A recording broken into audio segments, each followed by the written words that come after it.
It's been a while since I've been here on the podcast talking about random topics and everything else, because we've had a couple of episodes that were viewable. We talked about AI, we talked about Japanese culture and how SEIYUU are perceived by Japanese people and how we still have a niche in here.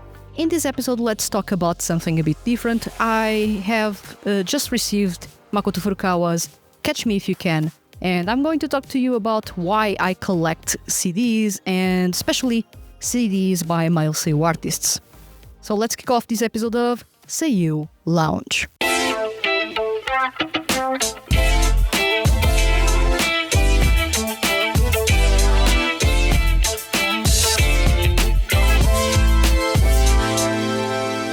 Welcome to SEIYUU Lounge. I'm your host Vanessa, and in this episode let's talk about why I am a collector of CDs by male SEIYUU, or why do I collect CDs by male SEIYUU.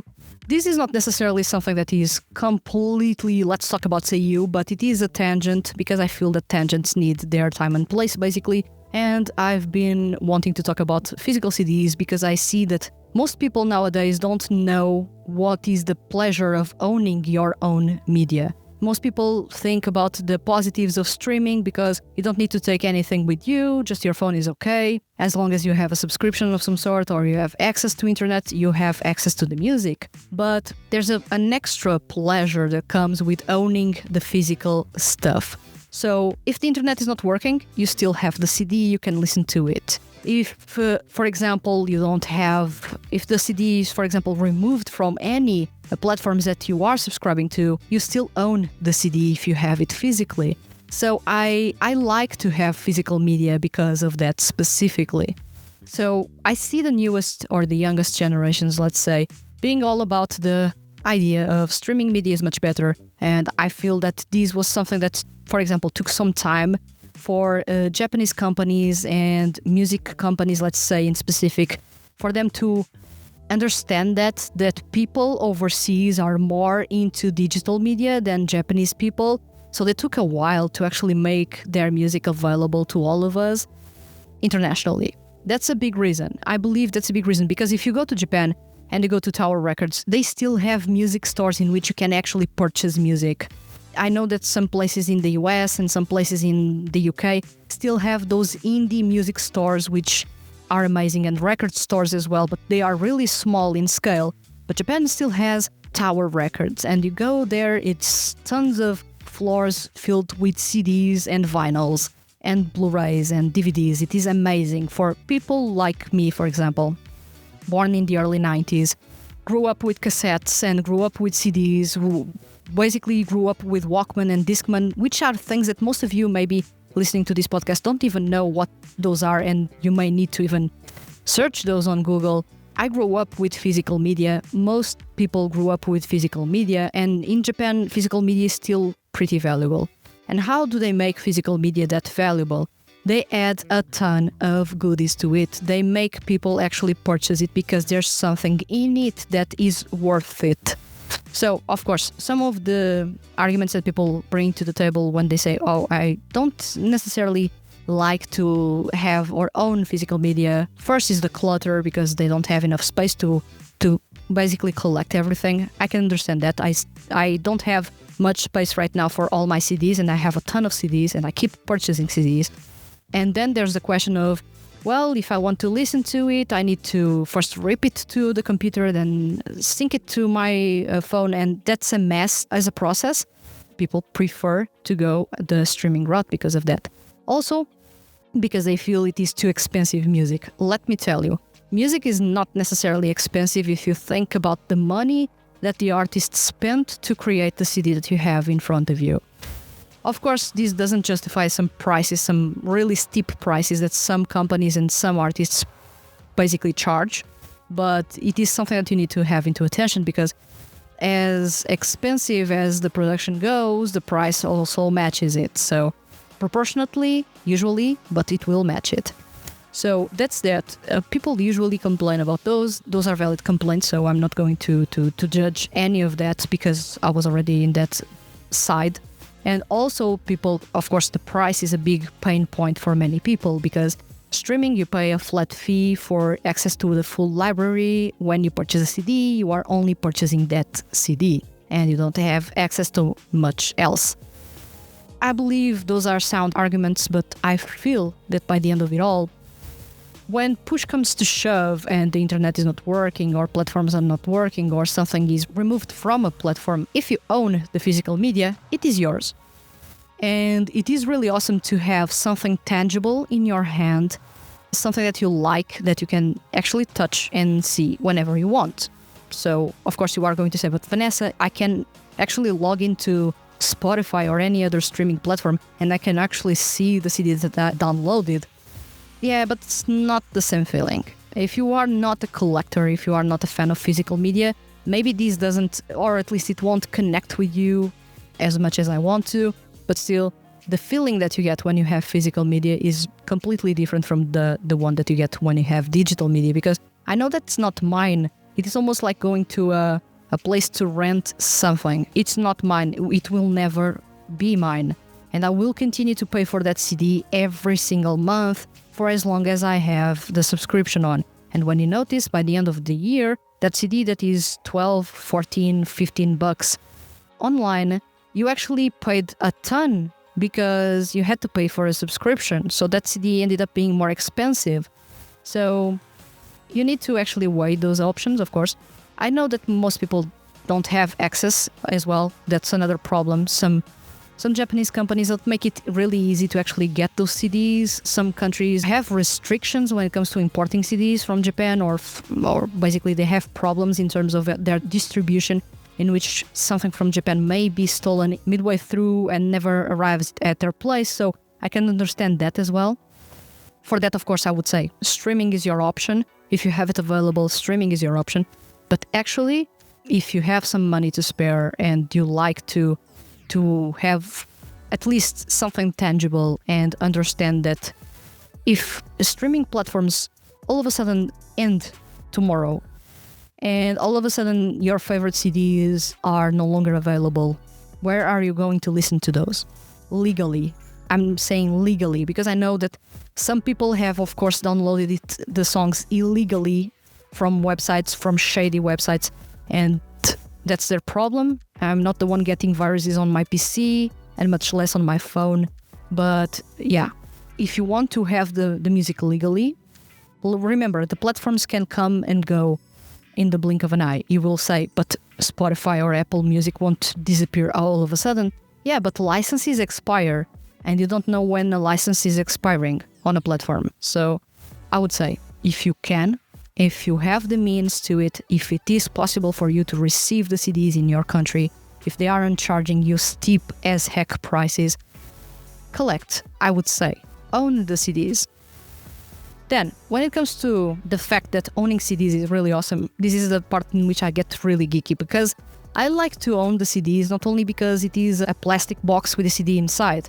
I actually like the little details. For example, the care that they had with the booklet, if it has photos or not, if it comes with goodies, if it has a bonus DVD or a Blu-ray, let's say, with bonus content.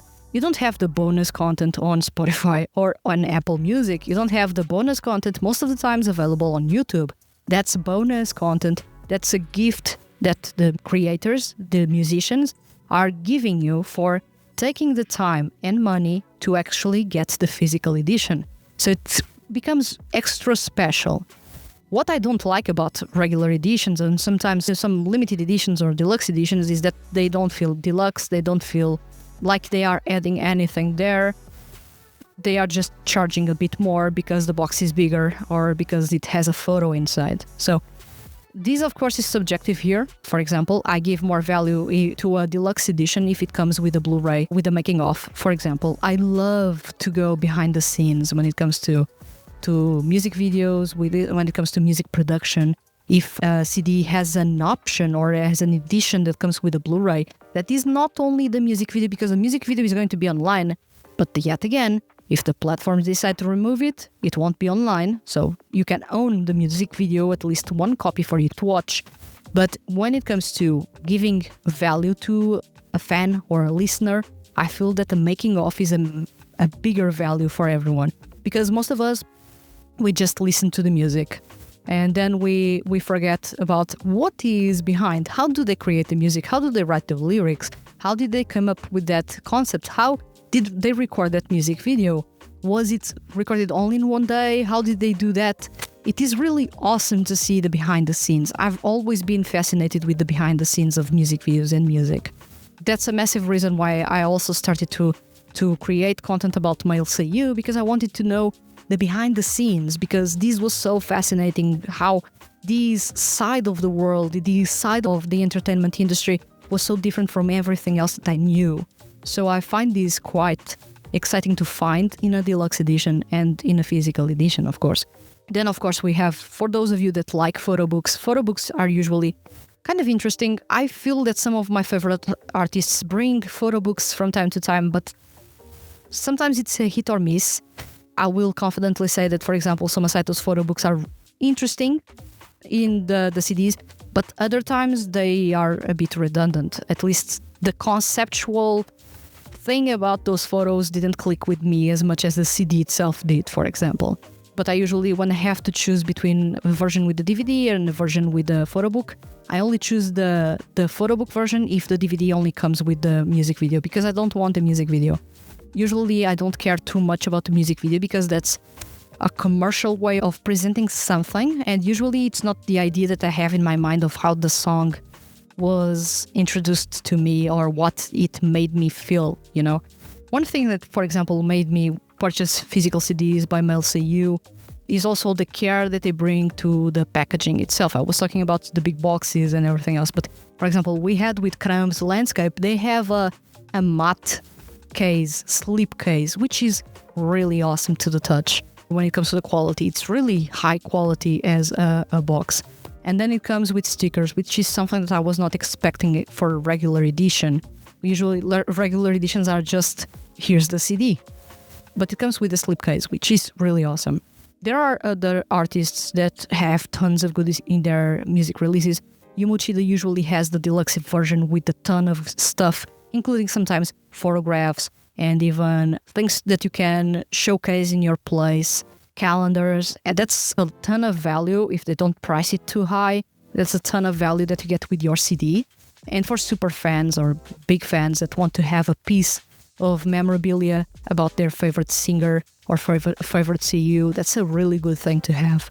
And seeing how merch is so expensive, really, and if you want to import it even secondhand from those websites like Mercari, you are going to pay a lot for merch by SEIYUU. So I would say the best way to get your merch is to actually get the deluxe edition of a CD. It comes with merch most of the times. I'm not going to make it a rule because there are some artists that the deluxe edition only comes with the DVD with the music video, which doesn't feel that deluxe to me. But yeah, I was talking about why I like to collect CDs. Well, since I was a child, I've been a collector. I like to collect things that I love. And also, I'm not a hoarder because I don't purchase everything that I see or that I like. I only purchase the CDs that I enjoy a lot. So usually back in the day, of course, the only way that you could actually know if you like a CD is that if someone in the playground actually showed you a song in their Discman or Walkman or in their phone. When I was in my teens, people would show the music in their MP3 player. And well, I would actually ask about the CD and then I would go to a music store to listen to snippets of it because music stores used to have those headphones with snippets of the CD for you to listen to. So that's how I came across music. And then if I enjoyed that, I actually purchased the CD. Right now, I do things a bit differently. So I tie up digital with physical media for me. So, for example, I review, or this year I haven't been reviewing much stuff because I haven't been with a ton of time to do that. But when I review music, usually from artists that are either new or projects that are new or artists that I follow but I'm not a massive fan, I listen to their music on Spotify. If I don't find it on Spotify, I'm going to listen to it on YouTube Music. Artists that I like, I instantly purchase the digital version, especially if it is a single. I'm not going to purchase physical versions of singles because I'm not paying full price for 2 songs. That's crazy. But if they come in full album, I will purchase those. So that's a big difference there. So I use digital media as a way to understand what is it that I like, what is it that I love. And then I actually go to a store or order online on CD Japan or whatever place that CD is available at. So yeah, that's how I coordinate stuff. So I don't own everything that I listen to, and especially not everything that I have reviewed in the past. So you have that note. Some CDs were lent to me, others I purchased them, others I really listened to the songs on streaming platforms. There are a couple of rare things that I own that are not available on streaming platforms and also not available for purchase on Ototoy, for example, which are the Fly Me Project CDs. They are no longer in circulation. They were not printed in a big number, so I feel that there are very few copies available. I've seen those CDs on auction websites in Japan, like Yahoo Auctions and Mercari. But yeah, though you are risking getting those CDs bettered. But yeah, there are some things that I own because I wanted to own them. They are rare, and I have a small collection of those things. You have already seen most of my CDs in that massive merchandise haul video that I have on the YouTube channel, so you may already know which CDs I'm talking about. I have since then purchased a couple of extra CDs. I have the Catch Me If You Can by Makoto Furukawa here to review, so I will be reviewing that soon. I have Landscape by Kramv. I have Soma Saito's Fictions, which was not in that video. So there's a couple of CDs that I have purchased since then, but most of the CDs I own digitally because I'm not that big of a fan of that SEIYUU or artist or group to basically make me want to spend money beyond the subscription that I already pay. So that's how I organize stuff. But to bring the point back to where I started, I like physical media a ton because I like to collect. I like to showcase sometimes the awesome, really awesome covers. The deluxe and special editions are really beautiful most of the times. The goodies sometimes are really useful, and there's a ton of content that you can get there. Things that are bonuses that may not feel like something for other people. But for example, I like the line notes that Makoto Furukawa wrote about From Fairy Tail. This was a first press edition bonus in which he actually wrote notes about each song that he wrote lyrics to, which is awesome. He actually documented everything that he did and why he did something like this and that. And it is really awesome to get into the head of the artist and to understand what they thought when they were creating. I love that. Maybe because I'm a bit of a geek when it comes to music, but I love that. Same thing when it comes to basically deluxe editions that come with a Blu-ray, with the making of a music video. I like to see the behind the scenes, how things are done. I like to understand how things were pulled off from a concept to actually the execution itself. It's really fascinating on my end. I feel it is fascinating. So yeah, I like physical media a ton. That's why I have a massive collection. I feel most people my age don't have a massive collection of CDs, but then again, I like to collect, and most people don't like to collect beyond the reasons that I said, that physical media may occupy a ton of space, may not be your preferred medium of listening to music. You may not have a hi-fi to actually listen to music as well. You may not be an audiophile like myself, for example. I own audiophile headphones to listen to the music as closely as the sound that would be inside of a recording studio, because I want to immerse myself in there. I want to feel like I was in that recording place. And the most quality that you can have usually comes from those hi-fi editions that you can purchase, for example, on Ototoy. They offer the really high-res versions of the songs, which are almost studio quality. And you also can get that studio quality in those CDs, which is really, really cool. There are other specifications for other CDs. Japan usually sells a different specification of CDs that has an extra layer of quality.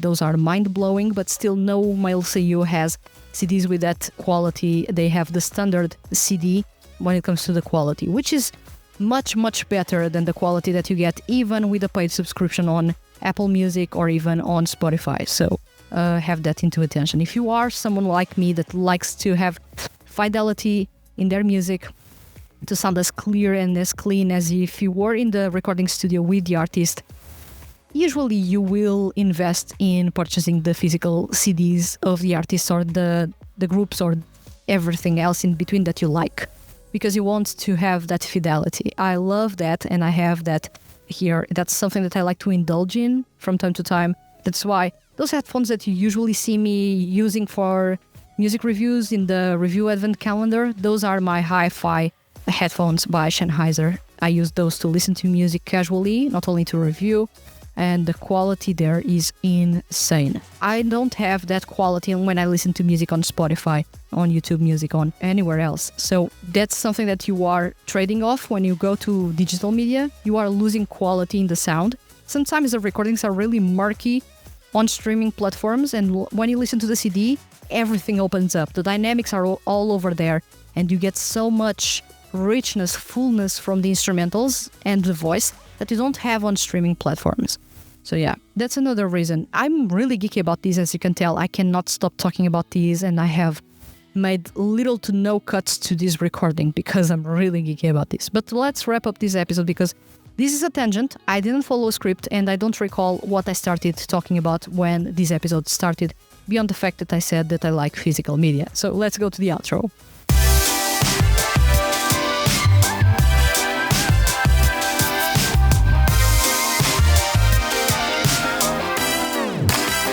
Well, it is time to wrap up the episode. So this was a really unscripted episode, as you could tell. I was not following anything. I went on tangents, so time over time. I feel that this is something that very few people address, especially when it comes to Japanese media in some way, because right now everything is on streaming platforms. You want to watch anime, you go to Netflix or to Crunchyroll. You want to actually listen to music, you go to Spotify, Apple Music, or YouTube Music. There's no culture of actually owning physical media right now. I feel that, of course, it makes sense because times are tough, there's no money, the world is going basically crazy at the moment. Some places in which you live don't actually allow you to purchase stuff, or things are too expensive because your country's money doesn't have a good value, or basically since you don't have a job, you cannot purchase stuff that you want to purchase. So those are all valid reasons. I can understand you because I've went through some of these, I've experienced some of these, and it is a bit frustrating because you want to own something and you don't have the money to. Then you have the temptation to pirate music, and then some will pirate. Some will actually have the streaming platforms and stick to the streaming platforms. Thankfully, right now, streaming platforms are pretty much the norm. For example, back when I started the THTFHQ, streaming was not a thing. To listen to SEIYUU music, most people were pirating the music. I found some music on Tumblr, and those were songs that were stolen from somewhere. I don't know where, but my first encounter with SEIYUU music was through those stolen songs, let's say. They were made available on Tumblr by someone that appeared on my feed, and I actually pressed play, and I listened to SEIYUU music for the very first time. So that was how I came across music back then, when it comes to male SEIYUU, of course. But quickly, I started to look for ways to actually own something, because first of all, the novelty of owning something in Japanese when I didn't have anything written in Japanese was something that was really tempting for me at the time. Then it came the fact that I actually wanted to own stuff from my favorite SEIYUU, at least a memento or two, not to get full-on collections, but still have one or two CDs that I love with me. As I started working, then I started to have money to actually support a hobby, and then I started to purchase my own music more frequently. That's how I have the full collection of albums by Soma Saito up until now. I have all CDs. Same thing from Makoto Furukawa, and same thing by Yumo Uchida and Toshiki Masuda. So I do own those CDs. Also, all CDs by Trigger, because I love Trigger and Kranv. But yeah, I started purchasing and creating my own collections with my favorite artists, but only because I finally had money. So I can understand the position that some of you may have of, right now I can't, and that's why I stick to digital media. But I would say, if you ever have the money and you want to directly support your favorite artists, remember that royalties, we talked about these a couple of episodes ago, And we talked about these a couple of years ago as well, because there are tons of episodes on this podcast about the royalties. Remember that the artist earns more royalties if you purchase the physical CD than if you listen on streaming. You need to actually listen on streaming almost 1,000 times for the artist to get €1 or $1. And if you purchase a full CD, they may get 25 to 50% of the sale price, which is a lot. Let's say an $18 CD, they get $9. So that's much better as a royalty. So think about that when you are purchasing or streaming. If you really like an artist and really want them to continue to basically create more music, go and buy the physical media if you have the means to do so. If you don't, stick to streaming platforms because you are still paying them less, but you are paying them instead of going to shady websites that basically make available stolen CDs that they got from Chinese platforms, because I know where they usually get their stuff, because yeah, it's obvious. And usually they are either charging you money to access a CD, money that you could have used to purchase the CD yourself. So think about that first when you are trying to pirate music, and when you think that pirating music is the only choice. It's not the only choice. Unless streaming platforms don't work in your country, pirating is never a choice, okay? Because put yourself in their shoes. If you were an artist, you wouldn't like people stealing from you your hard work, your hours writing, composing, playing. Yes, you are an artist. Yes, your job is sort of entertaining people, but you still need to be paid for that. So by the end of it all, if artists are not paid, they stop creating, basically. There's no justification to create if they are only suffering for our entertainment and don't get a penny back. So have that into account. Of course, this was me talking about physical media, my passion for physical media, especially male SEIYUU CDs, which I love a whole lot. I got Makoto Furukawa's Catch Me If You Can here in my hand, and it is the, let's say, limited or deluxe edition. It comes with the Blu-ray, with the music video and the making of. And thank God Makoto Furukawa likes to have a making of in his Blu-rays, because most artists don't have a making of. For example, Soma Saito's making offs, god damn. Sony only puts 1 or 2 minutes of making off, and you don't get to see much else. It's not even fun. And Soma Saito actually doesn't speak too much because he's kind of shy in front of the camera, or Sony doesn't want him to speak too much in front of the camera. I'm still debating on that because they deliberately don't have him speaking too much in front of the camera when he's talking about music in his making-offs.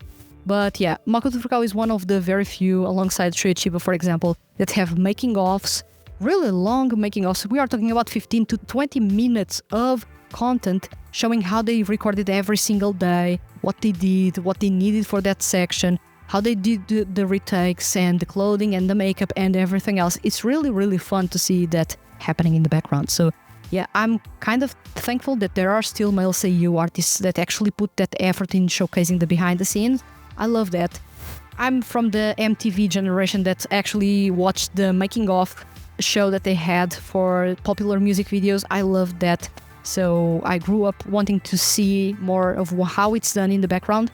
And these kinds of bonuses in the CDs by male SEIYUU actually indulged that side of me. So yeah, this was everything that I had to tell you in this episode. So I would love to know if you are the type to collect physical media, if you own any CDs by your favorite SEIYUU or 2D groups. Let me know which are the CDs that you own physically, or which is the most special that you own, either because it was your first to own or the one that you treasure the most. I would love to know that. And of course, if you have any questions, any comments whatsoever, leave those in the comments below. And of course, if you are listening to this episode on a podcast listening platform, please consider leaving a review, because it's really easy to do that. And people that come across the podcast will think, wow, we have a podcast about male SEIYUU, let me check it. So you are potentially exposing more people to what I'm talking about here, which in this case, in this episode, was just CDs, physical media, but in most episodes it is about male SEIYUU and their music and trends and everything else in between. So if you enjoyed this episode, please like the video if you are on YouTube, or leave a review on a streaming platform. And of course, I'll see you guys in the next episode. So this was all from me, and I'll see you guys in the next episode.